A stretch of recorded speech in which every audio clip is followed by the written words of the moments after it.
Thank you guys for coming out. I know that this semester's been kind of crazy with the storm and the time off of school. I want to give you guys all a bunch of kudos for being here. I know most of you had to be here. That's what we told you. It is a part of the class, but if you're in one of my sections, I encourage all the students to take an active role in your education. I mean, you're here, you're paying for it. Some of the classes you're taking may seem like they don't have application for what you want to do in your career, but I can tell you from experience, and I can tell you from the hundreds of people and students that I've worked with in the past, you always take something away from everything. As long as you're open, as long as you're willing to give it a chance. Today we have a lineup of 3 fantastic speakers who are going to help you, who are going to talk about their experience in business and help you bridge that gap of what you are learning in the classroom and apply it to real-life situations. I encourage you to write down any questions that you have. I know that a lot of the times we do these CBAD 120 retreats and we ask for questions and nobody asks questions. This is a great opportunity of 3 very experienced, 3 experienced leaders in the business community that you can take advantage of and listen to and ask questions of. So I encourage you to do that. Also, the assignment is posted. Each one of you should have picked up an assignment at the front desk when you were checking in. We have different due dates, all the different classes, so make sure you grab one from your particular section, and I'm sure your professor will talk to you about it in your class. So, with that said, I want to move on and introduce our first speaker of the evening. Rhett Power is a gentleman who has over 30 years of business, entrepreneurial coaching experience. He is currently the director for the Outdoor Leadership Institute, an outdoor leadership and mentoring organization based in Panama. He's also the founder and the CEO of Power Consulting and Coaching. So he works with entrepreneurs, business people alike. He has a long history in business. Prior to what he's doing now, he founded one of the fastest growing companies in South Carolina, and actually in the 2010 was the #1 fastest growing company in South Carolina. Prior to that, he has worked for the Peace Corps, for the United States Agency for International Development, and prior to that, he ran a radio station.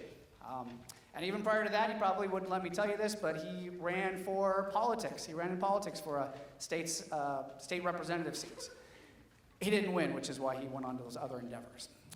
He's an extremely brilliant, an extremely talented, and an extremely experienced business person. He writes for Forbes magazine, he writes for Inc. magazine. He was recently recognized as one of the top 100 business bloggers in the country. So he's got a long resume. I've known him for over 15, 20 years now, so I have a personal relationship with him. But please welcome to the stage, Rhett Power.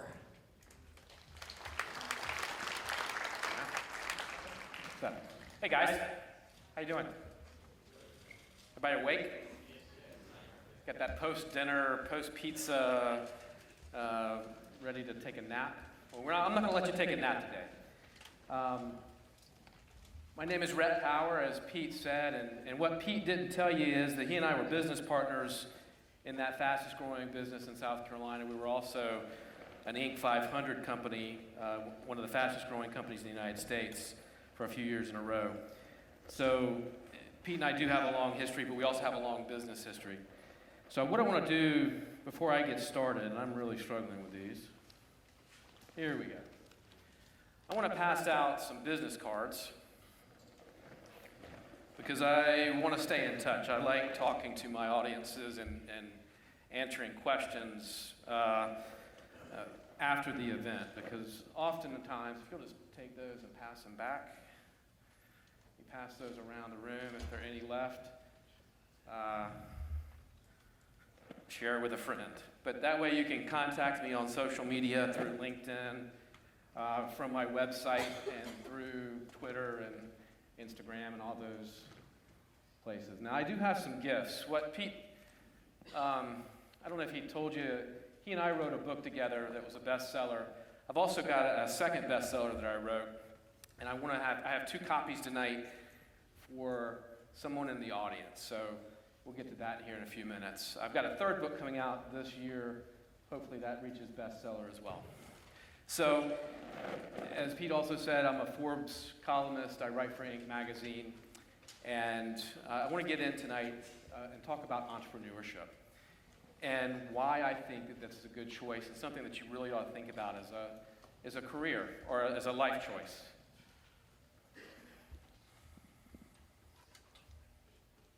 Here we go. So, guys, we live in an age where 90 million young people around the world are unemployed. Okay? I've lived in 8 countries, and in some of those countries, up to 50% of young people are without jobs. Now, we're lucky to be here in the United States. We don't have that problem, right? We have, what, 3 or 4% unemployment. Most of you will graduate and get a decent job once you finish school. So, but what I want to tell you about is unlike my father's generation, my father graduated from college in the 1960s, went to Vietnam, then got a good job with Santee Cooper. Actually, I'm from South Carolina originally. Worked for Santee Cooper for 30-something years. My mother was a school teacher. And so they were almost guaranteed a really good middle class, upper middle class existence, right? They're both retired. They both have state pensions. So they get a pension check or a retirement check every month. They have health care for life. They have Social Security. So they're set. Well, the bad news is that my generation and your generation, we don't have those guarantees, guys. Right? I don't know that Social Security is going to be around when I retire. And I guarantee you that I'm not going to get a retirement check from the state. Most of us don't work for the same place for 30 years like our parents did. Can anybody here imagine working for the same place for 30 years? Anybody want to raise your hand? Right? All the people with gray hair, right? Well, that's not going to be the case. So I think entrepreneurship is something that we ought to all think about, because entrepreneurship gives us options, right? And I see my colleagues here shaking their head, and I think that they would all agree. So let's talk about entrepreneurship. My favorite quote from Steve Jobs is this: "Your work is going to fill a large part of your life, and the only way to be truly satisfied is to do what you believe is great work. And the only way to do great work is to love what you do." I want to say that again because I think it's really powerful. Your work is going to fill a large part of your life, and the only way to be truly satisfied is to do what you believe is great work. And the only way to do great work is to love what you do. I think that's really powerful. And that is why I want to talk about 18 reasons tonight why entrepreneurship might be for you. There are probably 100 reasons why you should think about it, but I have 18 favorites. Number 1, and this one applies to me, you don't have to be a genius. Okay? That usually gets some laughs. Thank you. You get a book. Come up and get a book.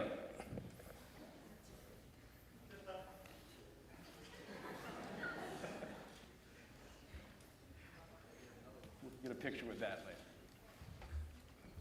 All right. Number 1, you don't have to be a genius. All right? When you work for someone and to move up the corporate ladder, you have to do things right. You have to play the politics. There's a lot you have to figure out. You have to perform really well to move up that ladder. And usually your success is not only in your hands, but it's in someone else's hands. Well, as an entrepreneur, what I love about entrepreneurship is it's all on you. And you can do business how you see fit. You can, you're doing what you love, what you're passionate about. And you don't ever have to worry about the politics of the office and everything. And so you don't have to be a genius. What I consider myself as an entrepreneur is a great coach. right? I always try to hire people to do the jobs that I'm not very good at, right? I always try to hire people that are 10 times smarter than I am. And I just consider myself a good coach, that I can bring a good team together, I realize the weaknesses and the strengths of the team, and I let them go, and I let them perform.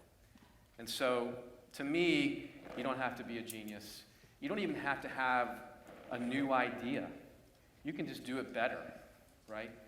And so, that's why I love entrepreneurship. Number 2, one of the reasons we started, Pete and I started a business, is because we wanted to do things. We wanted to do something special. We wanted to be significant. We wanted to build a significant business. And our business was, we had 3 goals. Number 1, to introduce kids. The company was called Wild Creations. It was a children's toy company.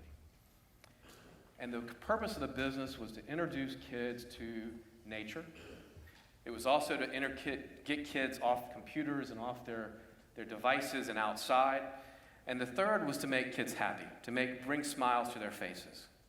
And I got to tell you that was a real, made it really easy to get out of bed in the morning and get motivated and get to the office and face the day. I enjoy getting up every day and out of bed. How many people here have a job that they hate? Anybody? How many people have parents or friends that have jobs that they hate? All right. Well, yeah, I mean, 60, 70, 80%, I think if you look at the statistics, of people hate their job. And that's really sad, I gotta tell you. So as an entrepreneur, you have a way that gives you the ability to define what you do and how you do it.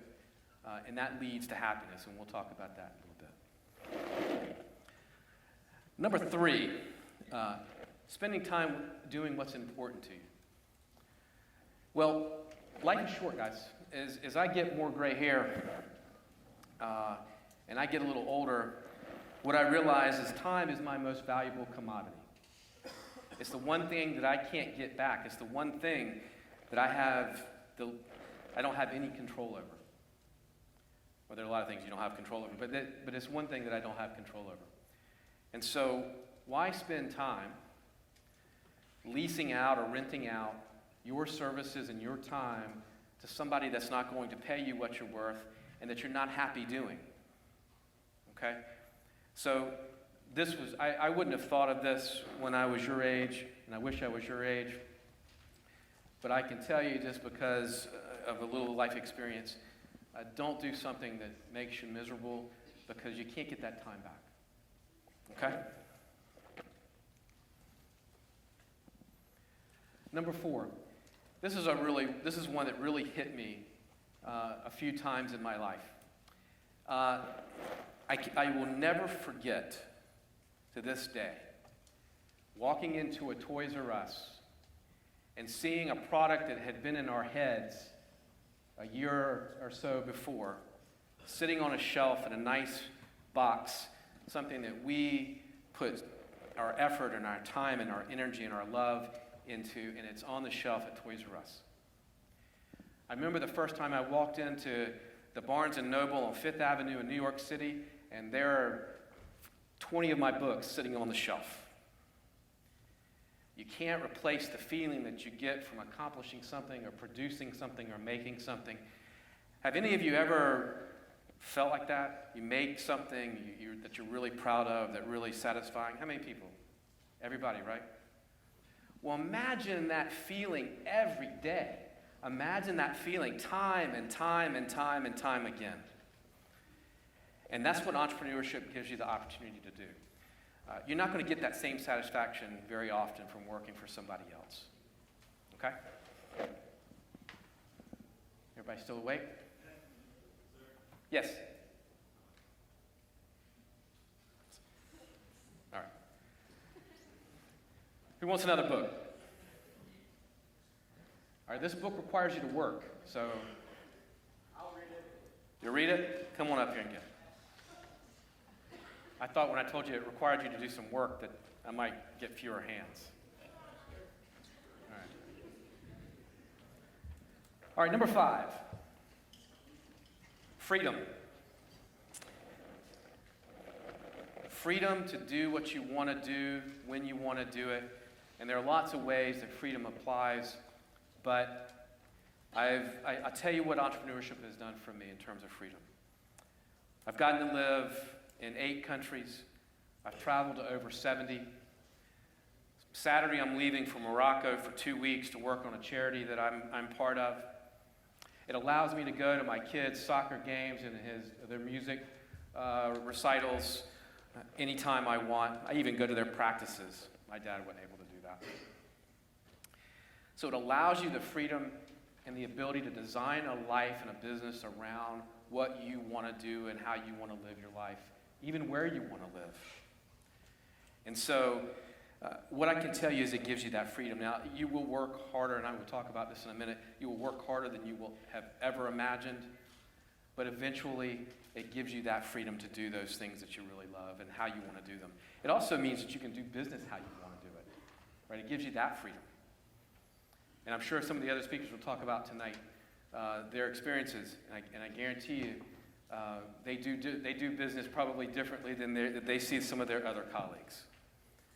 We all have our own take on how we want to do business, but it gives you that freedom to do it. When you work for somebody else, you play by their rules.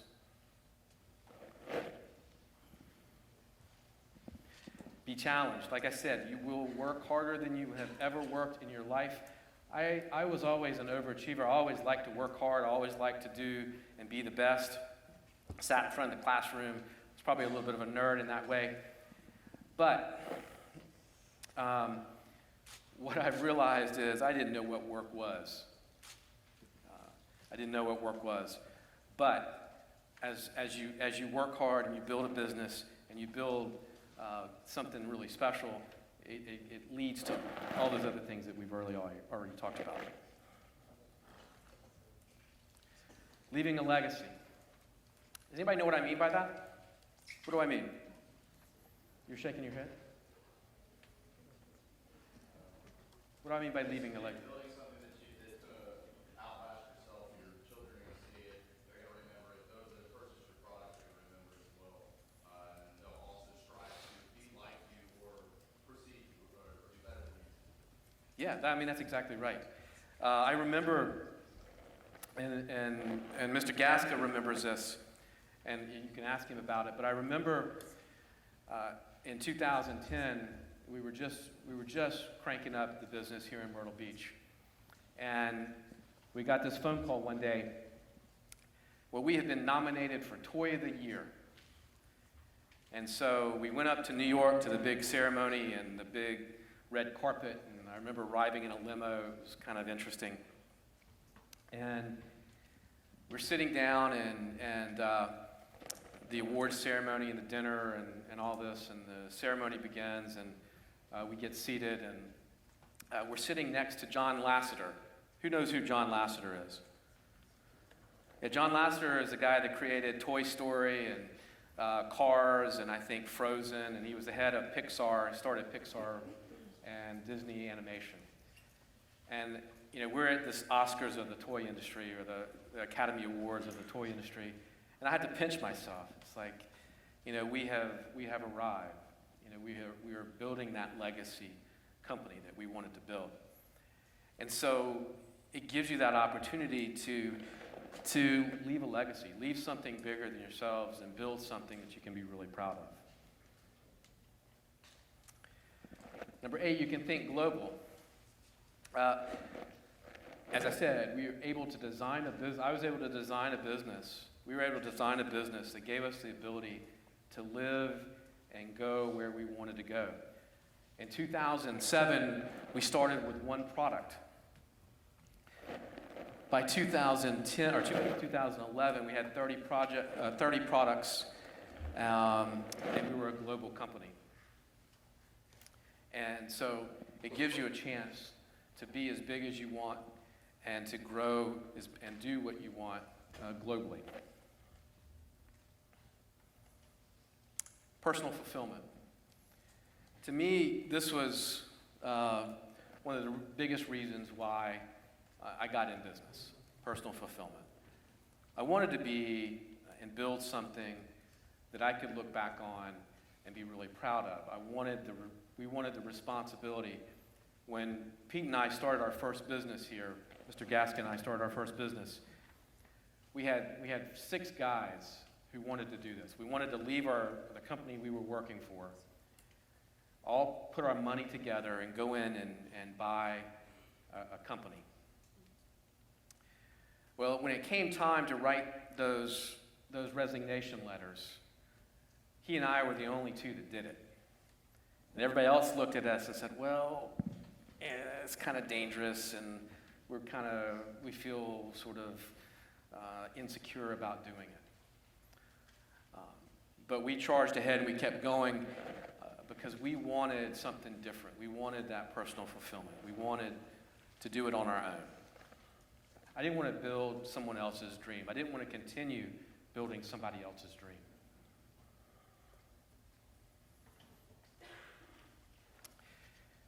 The other thing that it allows you to do is have impact. And impact in a lot of different ways. One of the things I realized when we were the owners of this business, or any business that I've been a part of, is that your decisions matter. Your decisions impact the business, good or bad. And what I realized in that first business is that I really like that. I really like that on my shoulders. I really like the responsibility. I like being the guy. And so when you're running a company, each and every decision matters. The other way that you have impact, and this is a different way, is the impact on your community. The impact, whether it be local or global, you can have impact in your community. You can have influence in your community. You can do good in your community. I've got friends, one of the reasons I'm going to Morocco this week is I've got a friend that runs a charity that is using sports to get kids involved because they don't have youth organized sports. And we're working with the charity as a social enterprise so that they can fund their activity. And so I've got friends that are running charities all over the world and running good businesses around the world that are solving problems like water and electricity in rural communities. I've got a board that I sit on of a social enterprise that's helping young people in South Africa and Lesotho, which has the highest rate of HIV in the world. It's a business that's trying to help solve the HIV problem. So you can have impact as an entrepreneur.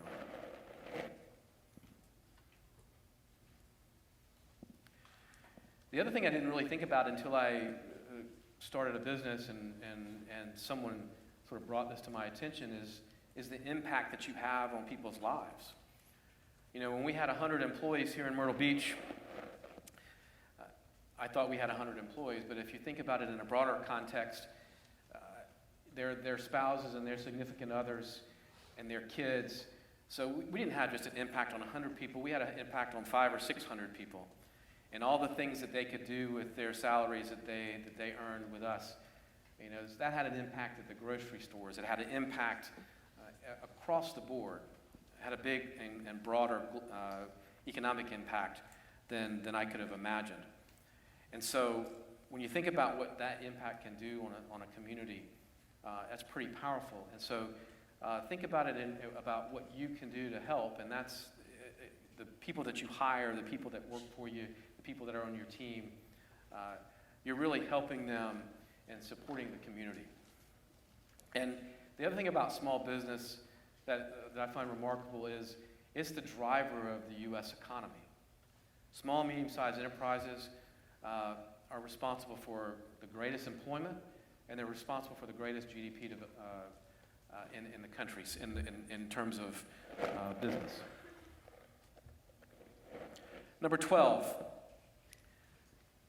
Right now, in this day and age, is a phenomenal time to start a business, right? Businesses are changing. There's so much disruption going on in business right now. Does everybody understand what I mean by disruption? Yeah? Can anybody explain what disruption is? Somebody? I want to make sure. All right. I'm going to pick on you. What's disruption? Yes? The changing climate of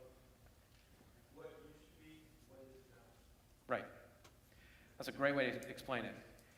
10 years ago, and most of you guys were much younger, I would never have imagined, and I think I even told people this, I'll never order shoes. I'll never order a pair of pants online, right? Now, I mean, it's incredible, right? You can order your couch. I can get a couch through the mail. I can order, my food shows up in a box, right? Everything and anything that you want can come online. I remember when I was a kid, my mother would say, don't get in a car with strangers, you know? I would tell my daughter, if I had a daughter, don't meet anybody over the internet. And what do we do now? We get in a car with a stranger that we met over the internet. Or we did actually I haven't met. We get in an Uber, right? A stranger from the internet. So culture and things and business is changing. And I think right now is the greatest time and opportunity to start a business. I think it's easier to get money. I think it's easier to advertise. I think it's easier to get a product made than it's ever been in the past.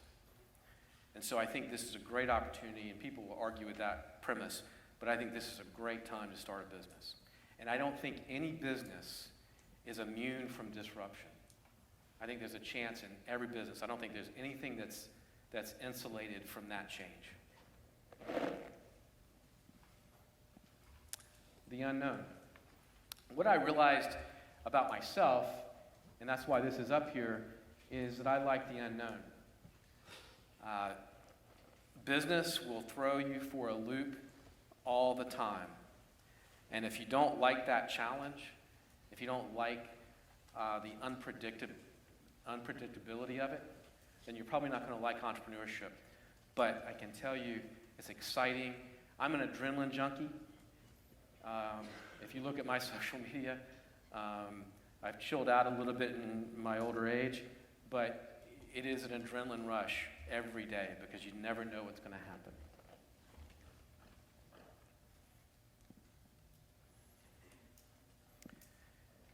This one's probably on everybody's list of why you should become an entrepreneur, but I think it's kind of telling that it's pretty far down on my list.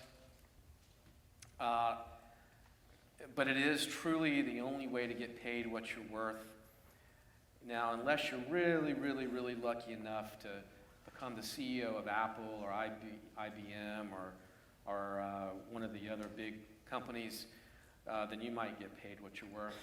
But in general, most of us are going to languish somewhere there in middle management, maybe upper management, and make a decent living, but you're never going to truly reach your income potential unless you become an entrepreneur and you work for yourself. And I firmly believe that. Firmly believe that.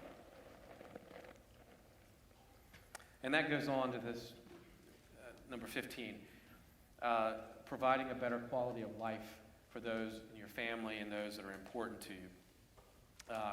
Again, if you never reach that full income potential, you never reach the potential of providing everything that you possibly could for your family.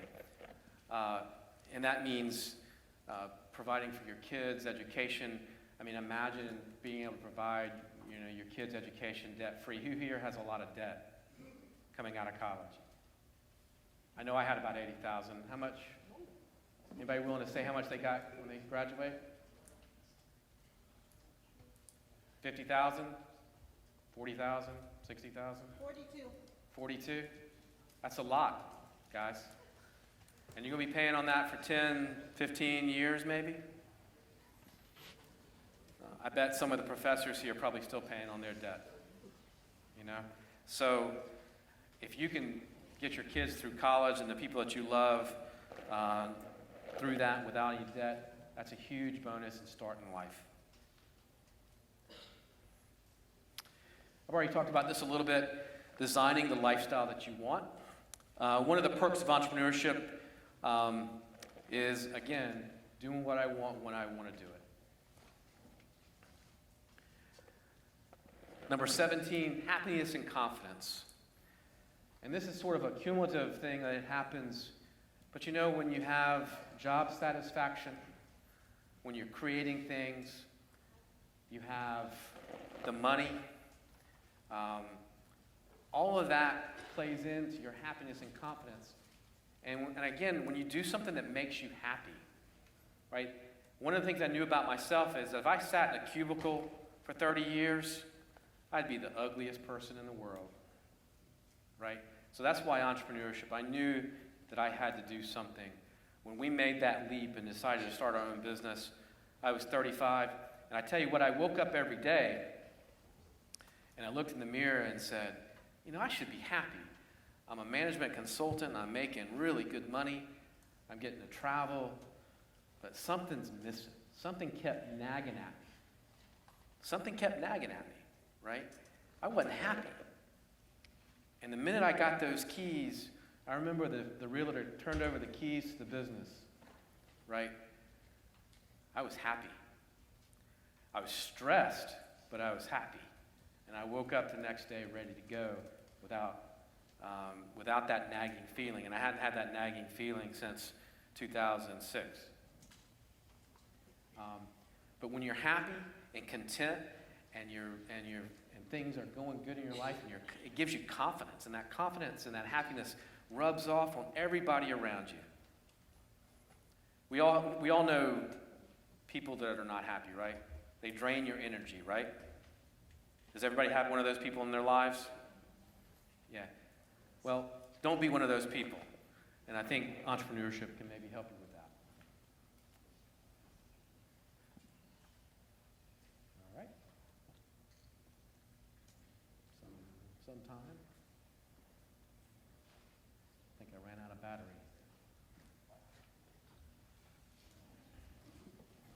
Hello? Can you switch the screen for me? All right. Okay, well, number 18. Is she going to do it? Number 18 is about personal power.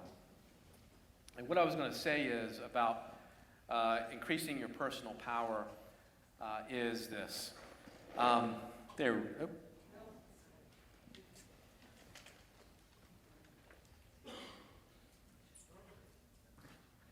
that's all right. Is you have a voice. That entrepreneurship can give you a voice, and it can give you a powerful voice, and it can give you a platform to share your thoughts and your dreams and your wisdom and your what you had to say. And what has given me the ability to do is, you know, I've been on the stage with the President of the United States. I've been on the stage with some of the most powerful business leaders, household names that you know. I've gotten to sit down and talk to those people and pick their brains. It's given me the ability and a platform to do that. And so it can do the same for you. It can give you a way to have a voice and speak out in your world, whether it be locally or globally. And so what I remember when I first started, and the first time I got a chance to start writing a column for Inc. magazine. And I remember talking to the editor, and she said, I said, well, I don't have anything to say. I don't know what to say. I don't know how to write a column. And she just said, speak from the heart. You know, share some of your experience as an entrepreneur. And what that has given me the platform to do now is speak out and be able to come into places like this and speak to you. So anyway, I guess the question I would have for you is, as you go through college and you finish your time here, most of you are going to go on to work, you're going to go on to get a job, and that's okay. I think it took me 15 years after college to really figure out that I wanted to be an entrepreneur. But I did a lot of learning in that period of time. I learned some good things, and I learned a lot of bad things. And I learned a lot about myself. So never, ever get the idea, if you have an idea for a business, if you have an idea that you want to do something on your own, but you don't know what that is yet, that's okay. Never forget that. Never settle. Never settle into a job. Never settle for a life that you're not happy with. And that's what I would leave you with. and challenge you to do as you go on and finish school in the next couple of years. But it's been a pleasure to be here. I want to thank the Wall School Business for inviting me. I want to thank Coastal Carolina. It's great to be back in Myrtle Beach. I'm actually in Washington, D.C. Came down to speak to you guys tonight, so it's a pleasure to be back sort of where it all started. Thank you. Oh, and again, if you do want to contact me, if you ever have questions, please feel free to reach out on social media. I'm on Twitter and LinkedIn. If you don't have a LinkedIn page, get one. That is going to be a very, very important thing as you grow through your career. Thank you. Oh, all right, we have a question. Yes, I can. And by the way, the book is available on Amazon or in Barnes & Noble, so you can get it if you want it. That is a good question. Any other questions? Do we have time? Okay. Yes. You know, I don't know. I think it's $19.99 or $17.99. It might be cheaper online. I think it's cheaper. The e-version, I think, is cheaper. I think Audible is free if you're an Audible, if you have whatever the. Yes. What was the toy that you got that was rated? Well, we had a couple. We had what was called a little eco. The question was what was the toy that was nominated for Toy of the Year. That was called the Eco Aquarium. It was a little ecosystem aquarium. Yes. Any other questions? Well, thank you so much for coming, Brett. Thank you. Thank you. Thank you. Thank you. All right. Our next speaker, can you hear me if I just stand here? I'll just go up here. I call him the happiest man in the world because every time I see this man, I know you're already laughing. He's already smiling. Because every time I see him, he has the biggest smile on his face, and it never leaves his face, as you'll soon find out.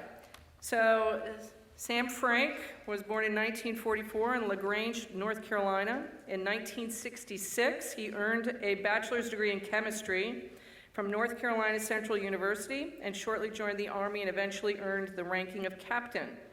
He left the Army in 1970 and started a 26-year career in the automotive industry. Have any of you thought about owning a car dealership? How cool that would be. First, he was a field and dealer manager for Ford Motor Company, and then opening the Conway Ford dealership right here in Conway, South Carolina. He has since co-owned Bobby Gerald Ford, Lincoln Mercury in Mullins, South Carolina, Grand Strand Nissan in Myrtle Beach, and Leigh Fisher Chevrolet in Loris, South Carolina. Mr. Frank retired from active management of the dealerships in 1996, but he still has really good connections if you're looking for a new car. He's the man. But has remained active, serving on several boards in the area. He's on the Board of Visitors, the Board of Trustees, and Coastal Education Foundation at Coastal Carolina University, just to name a few. He has been recognized as the Phi Beta Sigma Businessman of the Year, South Carolina's Small Businessman of the Year, and has been the president of the Conway Chamber of Commerce. Obviously, very, very accomplished man. Mr. Frank currently resides in Conway with his wife, Juanita. They have 2 sons, Ivan and Sean. His life's goals have been accomplished through his commitments to family, community, and his personal charge to helping others. We couldn't be more happy to have you here, Sam Frank. If you would like to come up, I'm sure everybody would love to hear all of the wisdom that you have to share with them. We certainly appreciate you being here. Are you nice?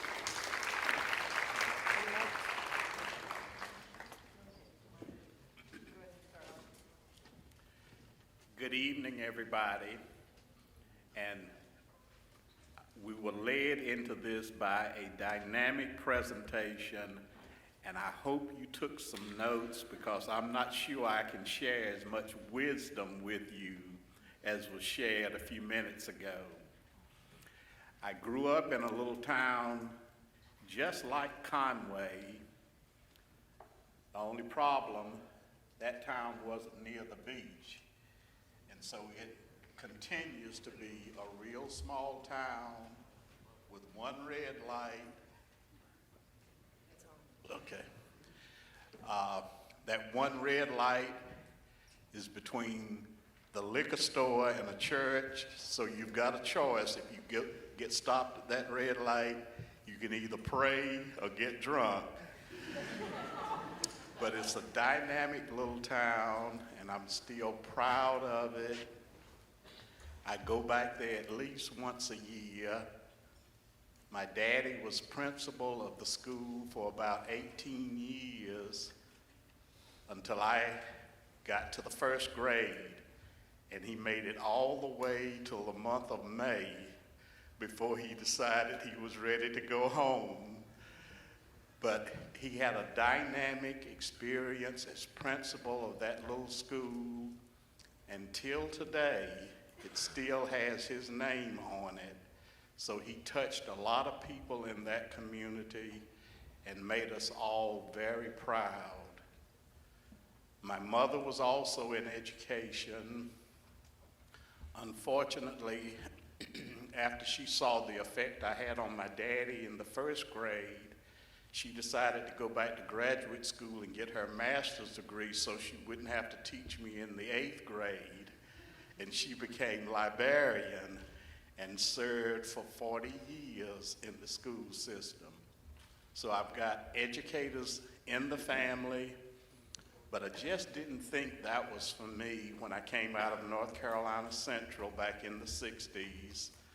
And I had chosen to go into chemistry, only to find out that NASA had laid off about 20 people with PhDs, so I didn't stand a chance.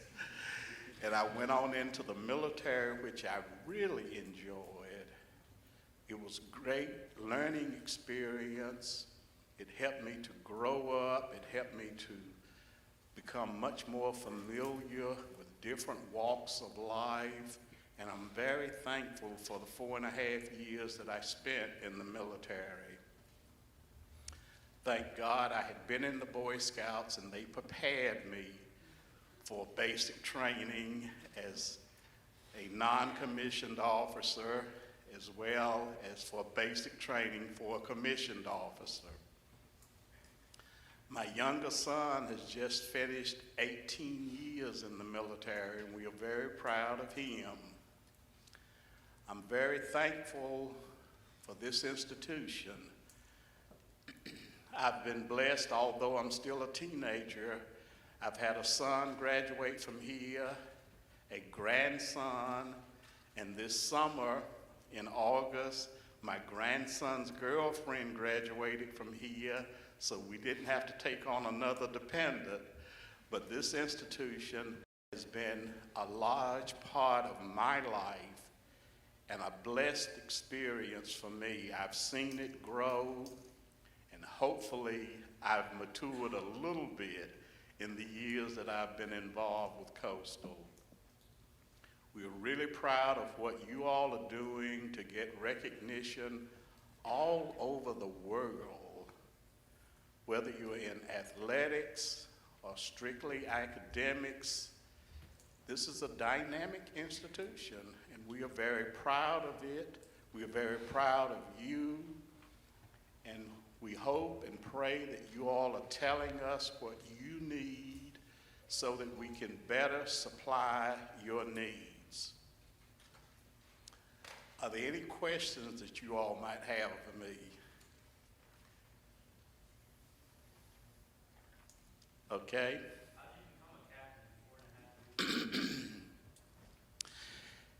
Well, I did so well in basic training as an enlisted person. Back in those days, they offered a quick way to become a commissioned officer, and it was called OCS, which was basic training all over again. But I learned how to wash dishes and bus tables and clean floors and do a little bit of mopping and sweeping. But it was a beautiful experience. I'm very thankful for it. What was your biggest challenge in business? Wow. First of all, I was not a born entrepreneur. After finishing college, I was offered a job with Ford Motor Company, which required me to go out and teach people how to run their dealership. And I did that for 10 successful years, made good money. Unfortunately, it was just too much traveling for me out in West by God, Virginia. But I learned a lot of things, and I'm very thankful for the experience. But somebody asked me one day, if you can go around and tell other people how to run their business, maybe you ought to try it. And thank God I'd had a drink or two that day and decided to buckle down, and somehow Ford Motor Company had an opening in the beautiful town of Conway, South Carolina. Unfortunately, my two predecessors, one of them was from Greensboro, North Carolina. They tried to run the operation in Conway like they did in Greensboro, and guess what? It just didn't work. And my predecessor, although he was very respected in this community, unfortunately, he was a little bit too religious to hire your traditional line used car salesman. And you gotta have one or two.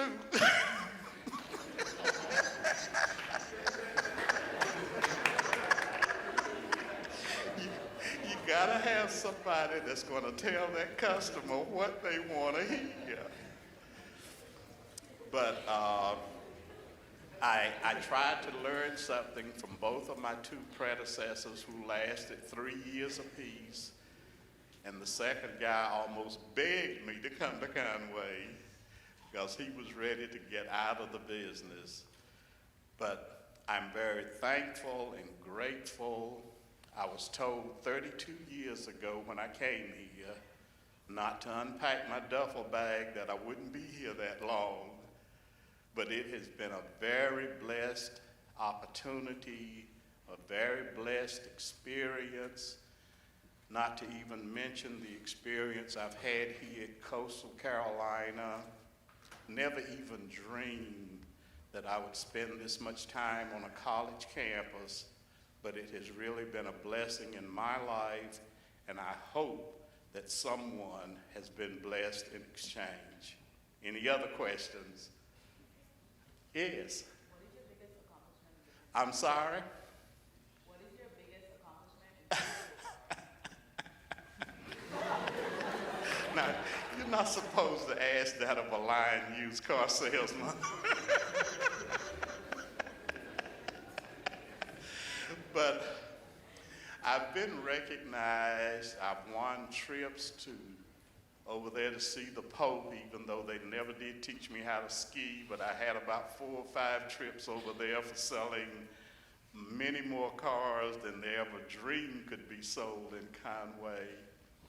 I've had a lot of distinguished awards and gifts, but it really gives me pleasure that, having been told not to unpack my bags 32 years ago, I finally got nerve to unpack my duffel bag, that I might be here for another day or two, and I am very thankful for it. Again, thank you all for having us. Oh, I'm sorry. Differently from your predecessor. One, you were one of the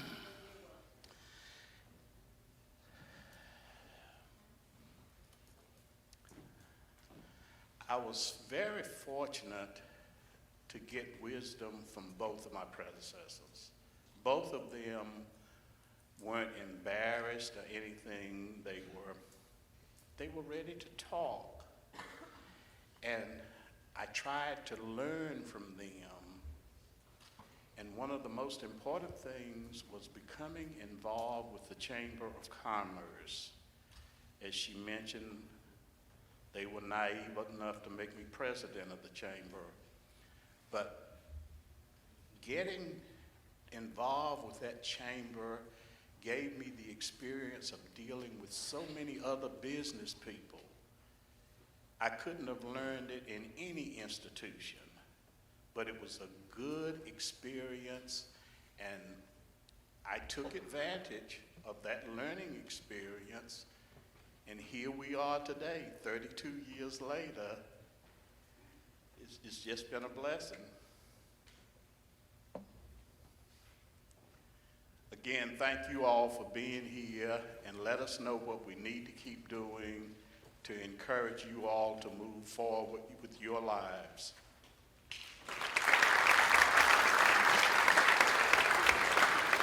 Told you, happiest man on earth, right there.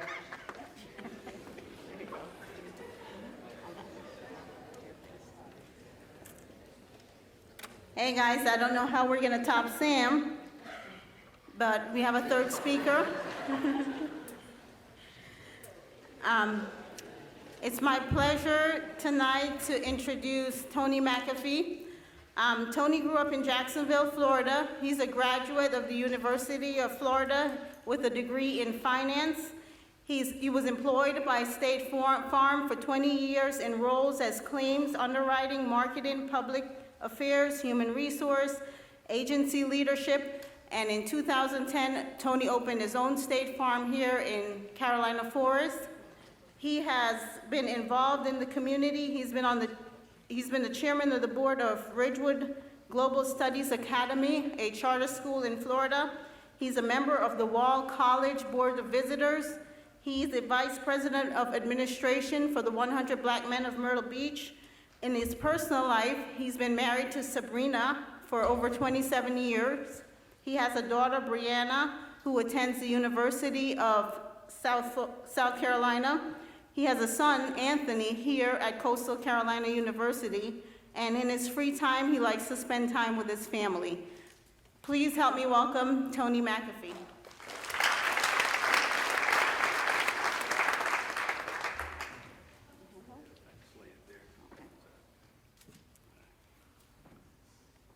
Okay. Thank you very much for allowing me to come out this evening. I think this is a wonderful opportunity for all of you students to hear from folks that are in the business world. And one of the things that I want to do this evening is kind of give you the real deal. Because when you're in college, you get some idea of the perfect way of the way the business world works. Well, what I'll do this evening is I'll talk about my experiences. I've got experiences working in corporate America in a Fortune 40 company. And then I also have experience working a 5-man operation here in Myrtle Beach. And truly, entrepreneurship, quite frankly, isn't for everyone. Everybody's not wired the same way.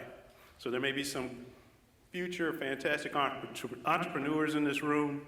And there are probably some folks that'll be CEOs of major corporations in this room. Nothing wrong with either one. But since I've been on both sides, I thought I would share with you all some of my experiences and a lot of my mistakes, because I want you all to not make the mistakes that I made. And when I graduated from college, I graduated from college right around my 21st birthday. So I got my finance degree, but I had no idea what I wanted to do. I just sailed through college, didn't really develop myself. I just knew I wanted out and I wanted to make some money. And I majored in finance because I had this affinity for money. I'll be honest with you. I just wanted to make money and watch it grow and things of that nature. So I majored in finance. But I never really gave thought about my career. So when I graduated, I went back home to Jacksonville. And a headhunter, that's the person that helps you find a job, says, you know what, Tony, I got this job for you. I know it's not what you want to do, but you can do this job while you get a real job, while you look for a real job. And it was selling cars, Sam. So I worked at this Buick dealership.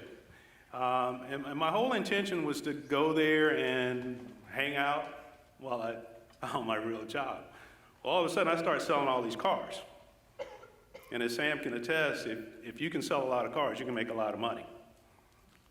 So I was like 22 years old, and back in those days, you got a company car, and they'd let you get all the gas you could have, and insurance and everything. And I was making pretty good money. The problem was, I was always at work. Because the way I'm wired, I would have those really bad months, so I couldn't go home because I wasn't making any money. And when I was really having a great month, I couldn't stop working because I wanted to make the money. And I was young at that time, but I knew for me that it really wasn't going to be for me. I had always envisioned myself as maybe CEO of a company, big company, things like that. But in that 18 months that I worked at that dealership, I came across a lot of people. And as I talk about my experiences this evening, people will be a recurring theme in the conversation. And so as I sold cars, and I sold Buicks, they were a pretty boring car back in the day, but a lot of business people drove cars, Buicks. And so as I would sell them cars, they would offer me jobs, AT&T, Merrill Lynch. And at about that 18-month point, I said, I really need to make a move. Next person walks in here and offers me a job, I'm going to take them up on it. And lo and behold, this young lady walks in, and she goes, hey, I know you. We went to the same high school. She was a few years older than me, and she worked for State Farm Insurance. And she said, I think you'd do real well at State Farm. And she was a manager at that point, and she's like, yeah, you'd be outstanding. So I said, sign me up for an interview. And I went down and interviewed, and of course got the job. And thus started my career at State Farm. And I can tell you, a funny thing about my interview was they asked me, I remember they asked me, they said, how do you feel about handling subrogation?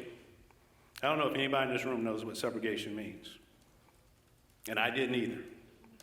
But I said, yeah, I can handle that. And what subrogation means is in the insurance business, when you pay claims, let's say there's been an automobile accident or something like that, and your insurance company pays to fix your car. Well, if somebody else was responsible for the damages, then that insurance company has the right to go back and get their money back. So that's what a person in subrogation does. They go back and recovers the money for the insurance company. So I was a subrogation specialist, a collector, so to speak. But it's a form of claims adjusting. And so I started out as a claims adjuster. And one of the things, as I started on my career at State Farm, is one of the first things I did is I began to understand the culture of State Farm because I wanted to be promoted. So I started asking a lot of questions and watching the folks that were moving up the ladder. And I started to emulate them. And at State Farm back in those times, one of the things that would help you get promoted very quickly was volunteering for projects and doing continuing education courses related to insurance. So I got started on down that path and wanting to be promoted. As a claims adjuster, back in the day, I loved that job. It's much different today than it's much different today than it was back then. Back then, it was pretty cool. I put on a suit every day, got my car, and I went downtown and I negotiated with attorneys on injury claims. So when you see the attorneys on television today claiming how much money they get for you, I was the guy on the other side. So we would go to court sometimes and things of that nature. So I really loved my job, but I wanted to be promoted. And so I did those things that were necessary. And I finally got promoted, got that first supervisor job. And here's where things went sideways. I got promoted, and about 4 months later, State Farm was going through this huge reorganization. And I'll set the stage. I was a supervisor, but back in those days, insurance companies had little claim centers all around the country. For example, there was one in Myrtle Beach, there was one in Florence, there's one in Charleston, there's several in Columbia. So insurance companies started to figure out, well, we can centralize this thing. And so the company was opening up their first centralized claim center. And it was in Florida. And I had just been promoted. And here's where it went sideways, because they reorganized the claims department, and I got demoted and sent to this new claim center.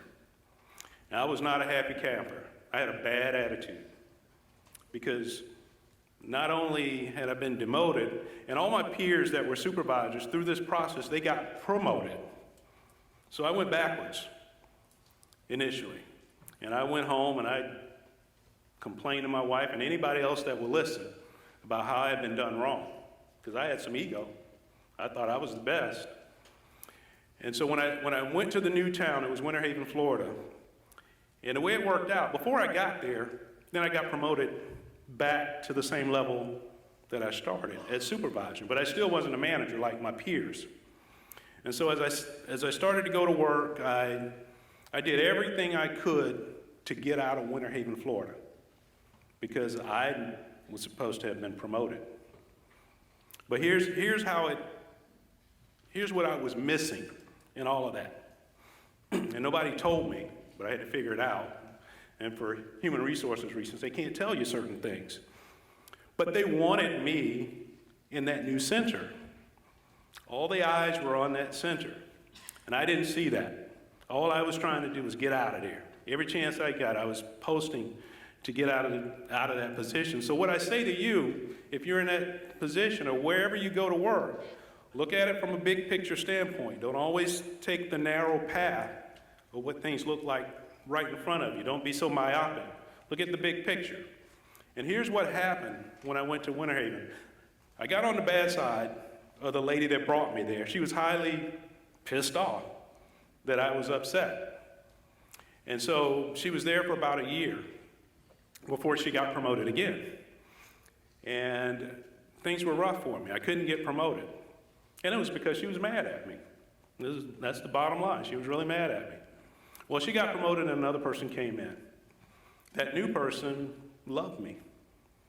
I got promoted the week after she was there and then promoted again. That's how business works. Kind of like, I like sports, so there are a lot of tie-ins between business and sports. And maybe if you're on a football team, you get a different coach that likes you. Things can be totally different. And so what began to happen for me with the new person is now I'm in the same environment with all the vice presidents of the company. I'm sitting in the same meetings with them. I'm on the same projects with those folks. Now, if I'd stayed in that little claims office out there, they wouldn't even know my name. And so I was too naive to realize that they were sending me there because they liked me. And the only way to get me there was to demote me, but in the long run, I was supposed to be better off.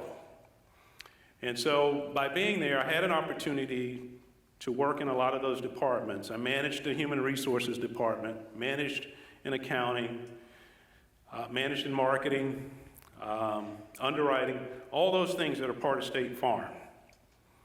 And one of the advantages of that is that because State Farm was such a large company, I was able to do a lot of different jobs without quitting. Many of you will start with the company, develop yourself, and leave. That's just the way it is today. I was fortunate enough to work in a company that had many, many different departments, so I didn't have to necessarily leave the company. I just moved on to a different department and developed my skills. And also, if you have any questions, I want to make it interactive, so raise your hand, I'll stop and address your questions as well.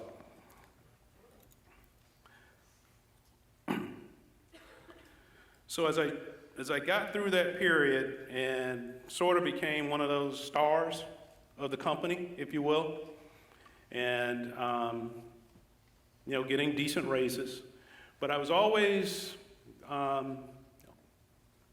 little bit of a contrarian. And State Farm's a very, very conservative company, but I would speak out on things that I didn't necessarily agree with the processes. But I went along with it, and I'll share an experience with you because you'll face this type of thing when you start working. You'll work for a company, and you might not agree with everything that they do. I promise you, you're not going to agree with all the rules. Now, you've got to strategize and go along with the rules, because if you're a leader and you get the marching orders, you got to carry them out. And maybe you can address the issue behind closed doors with some of those leaders. And what I found over the years, and you know, my experiences with State Farm, but as I talk with my peers from around the country that work at different companies, it goes on at all companies. The president of the company, the CEO comes out and makes a statement and says, this is what we're going to do. All that gets lost when it starts to trickle down. Those middle managers, they start doing things the way they want to do them. And you look at them and you say, well, that's not what was said at the top. But you've got to respond to the person that's probably directly above you. So you've got to manage that. That goes back to the people thing. When you're out there in the business world, everything boils down to people. Managing people, working with people. There's a certain psychology to it. And if you haven't taken psychology, I would encourage you to take it. Because if you're going to lead people, work with people, you've got to understand people. And you've got to understand what makes them tick. And how, quite frankly, how to get out of them what you need. One of the other stories I'll tell you about was paying people. And the company came out with this new strategy for paying employees. And I had a real problem with it, and I really struggled with it. And when it came time to rate our employees and pay our employees, I was probably upper management's public enemy number one, because here comes Tony. He's going to screw this thing up. But what happened was, many years ago now, a guy wrote a book. He worked for GE. His name was Jack Welch. Highly respected businessman. And somehow he wrote a book and talked about pay for performance, but it got screwed up when it got to State Farm. Because Jack's theory was that if you had, let's say if you had 100 employees, probably 10% of them are not going to cut it, and they probably need to be terminated. And that makes sense. But here's where I struggled with the leadership, and I would open my mouth and cause some issues sometimes, so that meant that when we looked at our employees, 10% should be rated poorly or have a low rating and possibly be terminated. Well, that theory works great if you bring in 100 new people every day. But if you got the same employees for 20 years, that theory doesn't work, because they're the same people. And if they perform well, chances are they're going to perform well the next year. It works really well if you bring in 100 fresh people. And I had this manager, and his theory was that 10% are going to get a low rating. And I remember being in a room with him that day. And he said, we're not leaving this room till we meet that 10%. And I sat there and I said, well, that ain't right. And, you know, I started giving some ideas, some theories as to, hey, dude, this is why this doesn't work. You know, if you fired 5 people during the year, that should count toward that 10%. But he didn't recognize that. So there was a guy that had just started with the company, and he got a low rating. He had only been there a month. But by giving him a low rating, it helped them meet that percentage. And that wasn't a fair thing to do. So I struggled with those things. But at the same time, I was progressing very well, moving up the ladder. And one of the things in business at that time, in our culture at State Farm, is in order to get to the highest levels, one, you're going to have to go to Bloomington, Illinois. And I was living in Florida. And two, as you make that march to the top, you had to commit to being mobile to work any place in the United States. So what would we all do? We'd lie. We'd put down, oh, I'll go anywhere and work. Because we were basically gambling. They're not going to call me out on it. They're not going to make me go to Seattle, Washington. So, if I want to go from Florida to Charleston, I've got to say I'll go to Seattle. And lo and behold, I started looking at becoming a State Farm agent. And I put in my paperwork and I said I wanted to be a State Farm agent. And about 2 weeks later, the boss called me in about going to Bloomington. He didn't know I had turned in the paperwork to become a State Farm agent. And had I not done that, I probably would have said, well, I lost. I'm going to have to go to Bloomington for a little while and work. But those are some of the things that actually go on. I don't want to say it's a game, but you've got to know how to navigate the waters of corporate America. There's certain things that every company is going to demand of you, and you're going to have to make some tough decisions. And sometimes you'll probably say you'll do something that you don't really want to do to get where you need to be. As I worked in all those different departments, there was a time I moved to the marketing department, and when I was in the marketing department, I started to spend a lot of time around State Farm agents and agency leadership. And it was part of my job was to go out and, one, help with marketing and help these agents. So I began to build relationships with the agents. And I'd go into every agent's office, and these are entrepreneurs. And if I went into 25 offices, all 25 were run totally differently. And they may all 25 have been very successful. And I'm like, this is pretty cool. This guy, this girl, they ultimately reach the same goal, but they do it totally different. This guy's got his 3 dogs in the office with him every day. This guy, he comes to work at 3 o'clock every afternoon. He makes it work.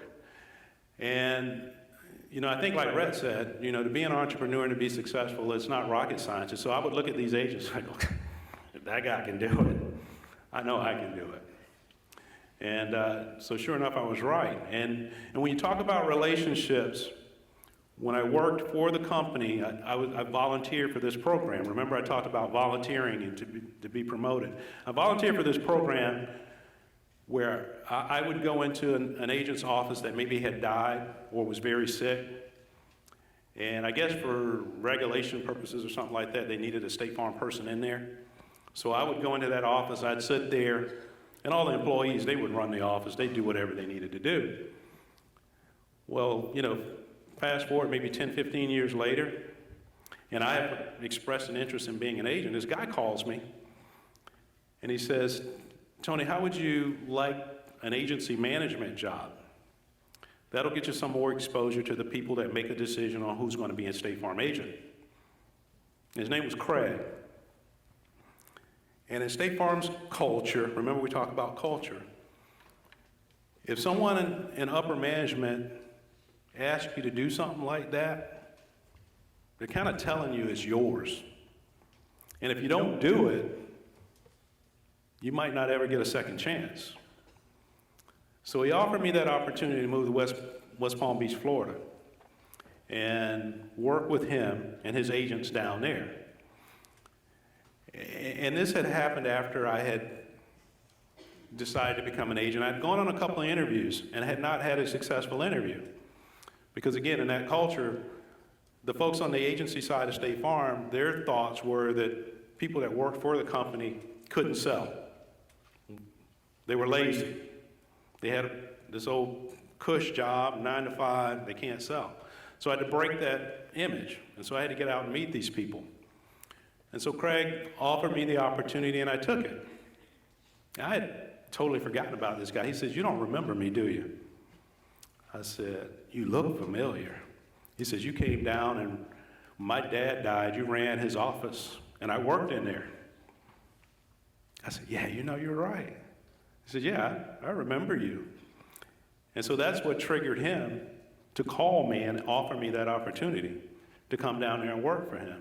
And none of it really made sense financially, honestly. Because I lived in another town. He was going to move me to West Palm Beach for about 11 months. And then I'd get my agency. So corporately speaking, it made no sense. You're going to spend $150,000, $200,000 to move this employee somewhere for 11 months. He doesn't even know what he's going to do, and it's going to take him 10 months to get an idea of what he's going to do, and then he's going to leave. But I was like, if y'all gonna do it, I'm all down for it. And so that's what I did. So I went down and took on that role, worked with him there. And all the while, when I worked in Winter Haven, when they moved me to the big office with all the presidents and everything, I got a chance to meet some more executives at a higher level. And so when it came time to select an agent in Myrtle Beach, South Carolina, they called a guy in Florida and they said, we need a guy, we need a particular kind of guy to come to this market in Myrtle Beach, South Carolina. Do you have anybody? And I guess he said, yeah. He was talking about me. So that vice president from South Carolina called me and said, hey, would you come to Myrtle Beach? And I was like, oh my God, I'm supposed to be in Atlanta or Charlotte, not Myrtle Beach, South Carolina. But remember, these agency opportunities were really difficult to get. And a guy was telling me, do you want to come work in Myrtle Beach, South Carolina? So he was really telling me the job is yours if you want it. And I really struggled with it because I always saw myself in a metro area. But he sent me some numbers and some demographics and all those things, and I studied those things. And I said I'd go on the interview, and I was selected for the opportunity. And so now I'm shifting gears from corporate America, where it was very good. And I think it's a good place for a lot of folks. I had a very good salary. I was very good at what I did. I could do it in my sleep. I knew I was going to continue to get raises. I probably could project out my raises for the next 20 years because the income's kind of set, although I was shooting for promotions and things like that. But I said I wanted something more. And after working and being around agents, I wanted to have the freedom and the challenge of entrepreneurship. Because I always, as many of you in this room, I probably think you're the best at whatever it is you do. Or at least you're very good at it. And if you're very good at it, as Rhett said, you can't be compensated fully in the traditional business sense. And so I decided to make the move to agency. And here are the things that you need to think about if you're going to own your own business. Number one, you need to check with your family. If you've got a family with kids, everybody's got to be on board. Because as Rhett said, it's hard work. Those first couple of years, no matter what you do, what kind of business it is, it's going to be a lot of work. And your family has to be on board because there are going to be a lot of sacrifices. And for me personally, my wife was very supportive, but she didn't want to be in Myrtle Beach, South Carolina. And I had 2 young kids that loved West Palm Beach, Florida. And Myrtle Beach is a great place, but West Palm Beach is on a different level. They're totally different. They're 2 beaches, but they're not the same.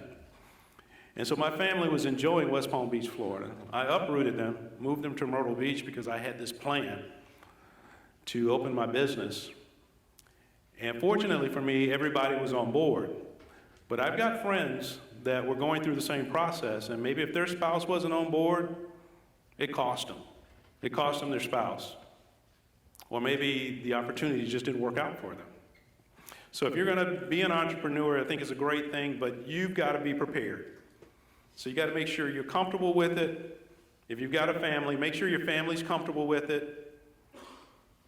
And when I say be prepared, then you have to be prepared financially.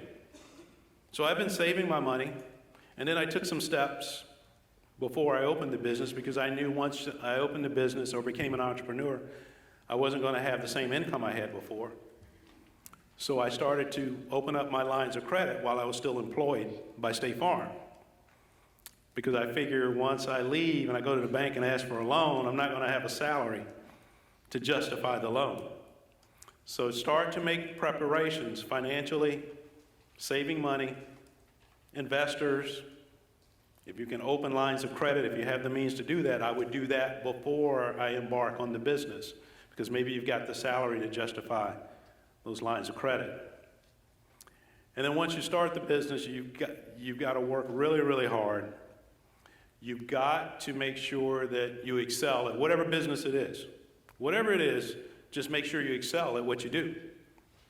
And then you've got to have people. People are going to get it done for you. And so I went from an environment where I managed a department of 40, 50 people to an office where I had 2 people. And I would imagine most folks that are entrepreneurs will tell you that staffing is the biggest challenge for any job. Because there were a whole lot of hands that knew some people that hated their job, right? People hate their jobs. So when you're hiring them, they might not like your job, your place of employment. Maybe they want to do something else, and they leave, and things of that nature. So that's going to always be a challenge for you. And then the one thing that really struck me is managing performance. I had been trained up on managing performance of employees. But when I was in the corporate world, if I had an employee that wasn't doing such a great job, it didn't affect my paycheck at all. They might have sucked at their job and I had to write them up or everything, but I took home the same paycheck no matter what. In today's world, if I got an employee that's not doing their job, it directly impacts my pocketbook. So what do you think? I think I take quicker action now when it affects my pocketbook right away? Absolutely. And, firing an employee, and then you read books and you hear all these business people talking about firing people, and you just fire them, just let them go. Get rid of them. They're right. You got to do that, but it ain't fun. Particularly when you have a smaller business, because you get to know these people. They're like your family. Their spouses, their kids, but if they're not cutting it, then you got to let them go.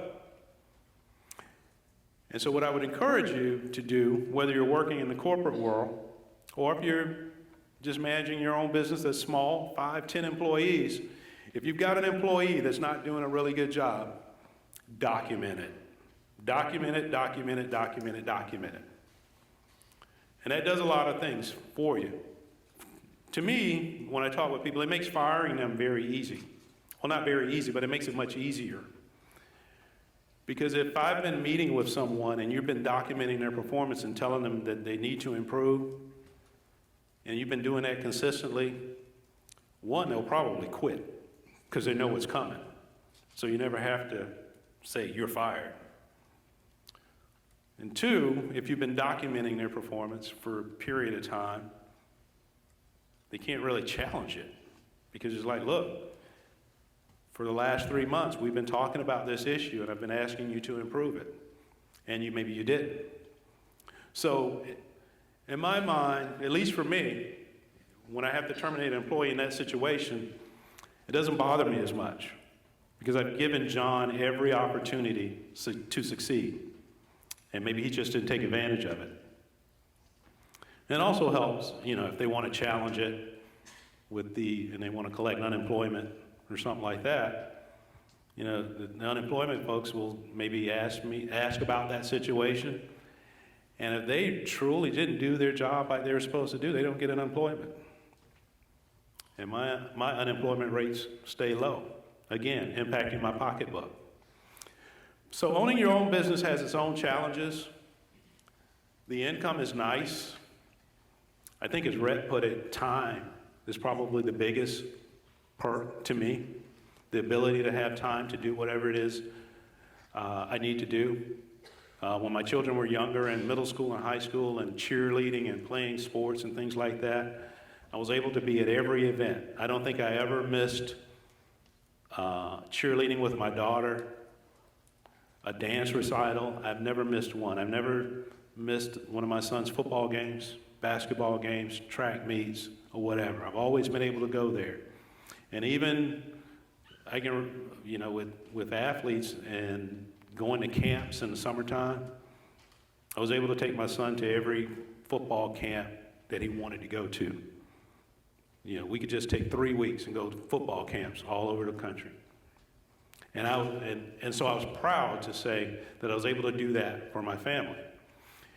And it also gives me the opportunity to do some things or allow my family to do other things, even my wife. It gives her a chance to explore different opportunities that you probably wouldn't be able to explore if I didn't do what I did. And I'll share another story with you because I think having a decent income, having the time to do things, but it also gives me the ability to help people. And it might sound a little bit corny, but maybe as you get older, you'll start to appreciate that. Because I can help people and I can do things differently. Remember, when I worked in corporate America, if a person came in for a job interview, you know, they had to do I was looking for certain things, and there was probably a panel of us interviewing these people. So maybe if their shoes weren't shined right, or their collar was crooked, there'd be folks that gig them. It's like, we can't hire him. I don't like the way he was sitting. I don't like his eye contact and all this other kind of stuff. And I'm a little bit more laid back. And I can remember a young lady came into my office for an interview, and she wasn't dressed that well, quite frankly, because she couldn't afford it. Her interviewing skills sucked. She would have never gotten a job in the corporate world, and she probably was struggling around Myrtle Beach to get a job because she didn't know how to interview. Now, many of you will know how to interview because your Career Resource Center is going to teach you how to interview, but she just didn't have that opportunity. And so as I interviewed her, what I learned from her core was that she wanted to do a great job. And no, she didn't have the fancy clothes. Nobody had sat her down to tell her what to say for 30, 45 minutes to get a job. She told me all kind of stuff that I probably didn't even need to know. But what that told me was that she was a genuine person. So I ended up selecting her for a position. And I remember smiling that night. I was like, man, this girl would have never gotten a job. And she hadn't gotten a job for many months around this town. But I gave her the opportunity as a receptionist. And she worked with me for a while, ultimately ended up leaving because she left town. She had to leave town. But what makes me feel good about it is I gave her the opportunity to do a job that probably nobody in this town was going to give her that opportunity.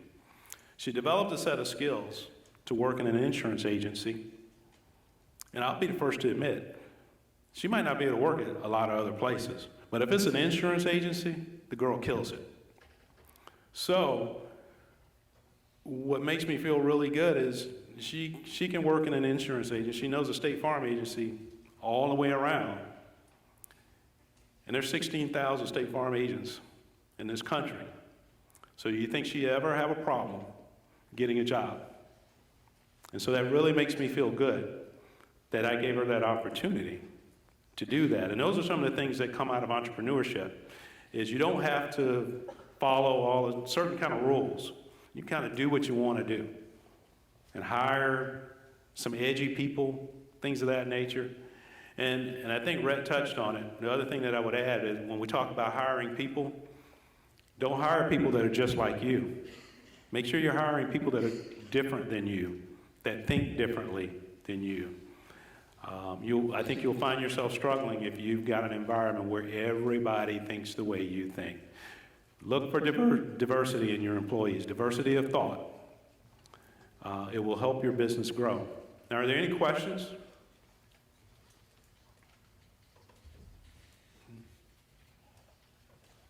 Yes, Kay?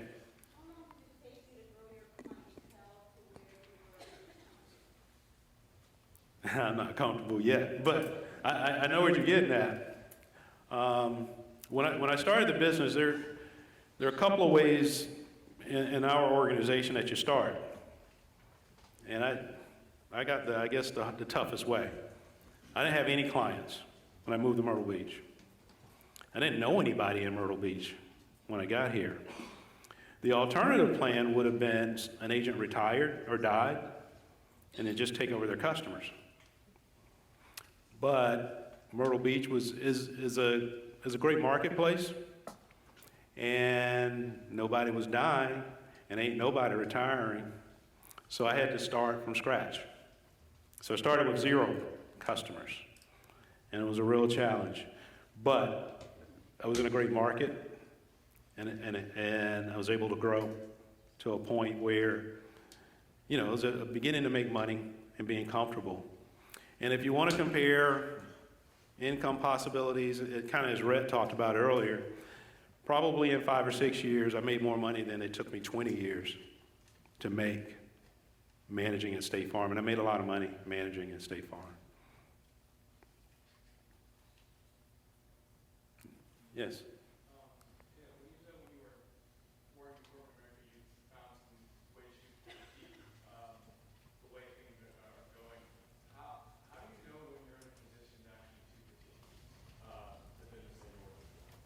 Say that again, I'm sorry.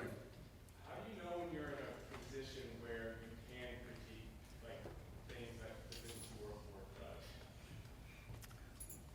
Very good question, because the environment and the culture of the company is going to dictate that. And here's what you'll hear very often, and it's not unique to one company or the other. The guy or the girl at the top is going to say, we want you to disrupt the place. We want new ideas. We don't want the same old thing. Guy and girls in the middle, they want you to do the same old thing. And so you got to be careful. I think for me,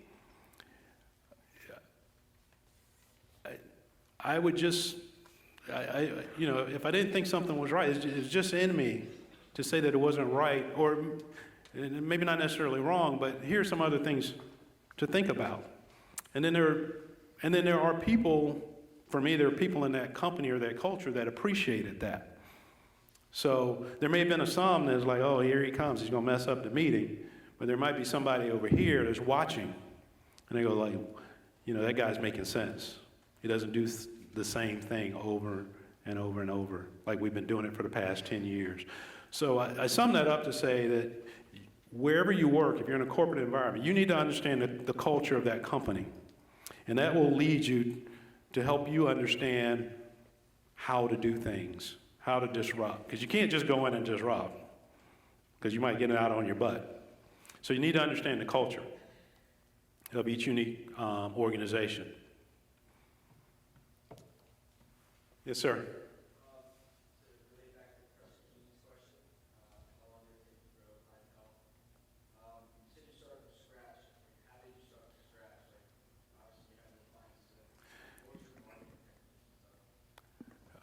Oh, good question. I got here and just started trying to get out to know as many people as I could. You know how we talk about how business changes, so I spent a lot of money on internet leads to get customers. They aren't effective for the most part. The return on them is very low, but if you just got to a town, that was the fastest way to get the telephone to ring. Is because if I bought an internet lead, those people were surfing on the internet and it probably said something about, and it had a good-looking guy, a good-looking girl about something about Myrtle Beach, and people clicked on it. Lo and behold, they ended up asking for an insurance quote. And so I did that. I did a lot of mail, direct mail, flooded the mailboxes, and then just got out. And I still do a lot in the community. And so my office is in Carolina Forest, so I do a lot in the Carolina Forest area. I do a lot at the high school, you know, get involved with the programs at the high school. I always encourage new agents to get involved with the athletics in the community, because everybody goes there on Friday night. So I got a sign in the gym or a sign at the football field. If it's performing arts high school like Carolina Forest, I will put ads in the when they were doing their plays and things of that nature. And then somebody told me, you know, you got to meet the important people. So I met Sam, and people like Sam. It helped me out a lot. And then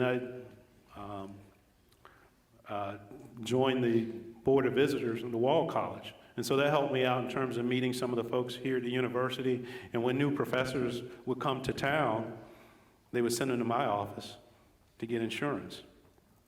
So it was just being aggressive, but using the power of the internet was the fastest way to get in front of people and maybe get some quotes to build a business. And then doing an outstanding job and being seen. right in my first year, I sold a lot of policies to a condo association, and the entire condo thing burned down. But I was there to help those people that night when their condo burned. I had a claims background. I knew claims backwards and forwards. So I was out there helping that. And feedback I got from the community was like, man, I saw you at the middle school gym, because I didn't know who my clients were, but I knew that they were in that gym. They know my face from the mail and things like that. So I was able to help them. And so little things like that go a long way. And so it was a terrible thing that those condos caught on fire and burned down completely. But it gave me an opportunity to deliver on the promise that I had given my clients and show them, what I can do for them, maybe that another agent or agency can't do or is not willing to do. Any other questions? Yes.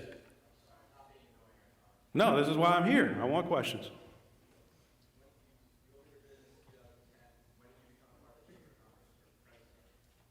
Well, I'm not the president of the Chamber of Commerce. That was Sam. But I became a member right away of both the Myrtle Beach and the Conway Chambers of Commerce.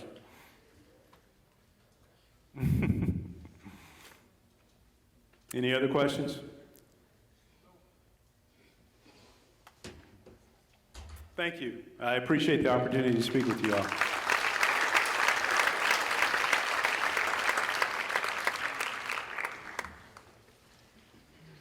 All right, give all of our speakers one more round of applause.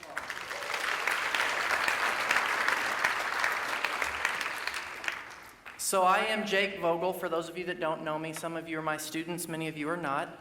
At this point in time, I'm going to ask if Mr. Power, Mr. McAfee, and Mr. Frink would be willing to stay up front and maybe answer any questions some of the students may have, or if they want to come up and shake some hands and just say thank you or whatever. And I also have just a small token of appreciation. So if you want it, you have to come up front. So I appreciate it. And for the students, before you leave, there is a little bit of pizza left over here downstairs, not upstairs.